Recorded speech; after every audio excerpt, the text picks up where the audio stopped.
երեք աղջիկների տեսակներ, որոնց համար ես ուղղակի գժվում եմ։ Դե իհարկե, առաջինը այդ կոմպլիմենտ անող աղջիկներն են։ Բայց մի հատ պատկերացրեք, էլի ո՞նց չգժվես, սենց գալիս են փողոցում, ասում են, «Էս ինձ սիրուն է» կամ «Ժայռը շատ լավ եք համադրել, ձեզ սազում է այս գույնը, չգիտեմ, ձեր մեյքափը շատ սիրուն է»։ Բավար Ինստագրամով են գրում, «Ոյ էս ինձ սիրուն է» կամ սենց կոմպլիմենտներ, կոմենտներ, սենց ուղղակի գժվում ես։ Երկրորդը աղջիկների support տեսակն է։ Այն որ տեսնում են, թեկուզ դրսում սենց օգնության կարիք ունես, ինչ որ մի բան մոտդ չի ստացվում։ Օրինակ իմ մոտ եղել է, սենց իմ տոպրակները շատ են եղել, ուզեցել եմ պայուսակից մի բան հանեմ, մի հատ աղջիկ եկել է, ասել է տվեք պահեմ, դուք պայուսակից հանեք։ Կամ օրինակ անսպասելի մի անգամ ինտերնետս կորել էր ու չէի կարողանում քարտից քարտ փոխանցում անեի ու խայտարակ էի լինում։ Մի հատ աղջիկ տեսավ այդ ամենը, ասաց մի վայրկյան ես ինտերնետը ցրեմ, դուք արեք։ Ես չգիտեմ, հետո այլ ասում եք կանացի սոլիդարություն գոյություն չունի։ Ու երրորդը են կայացած աղջիկներն են։ Գիտեք իրանք հիմնականում ոնցն են, որ սենց իրանց մեքենան կա, իրանք համարյա սենց միշտ կոբլուկներով են, սենց միշտ ներկայանալի արտաքին ունեն, սենց դասական ոճով,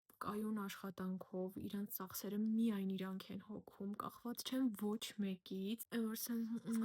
իդեալ մի հատ։ Ու այդ իդեալականը։ Դե կոմենտներում գրեք, տեսնում դուք որ աղջիկների տեսակներն եք ամենաշատը սիրում։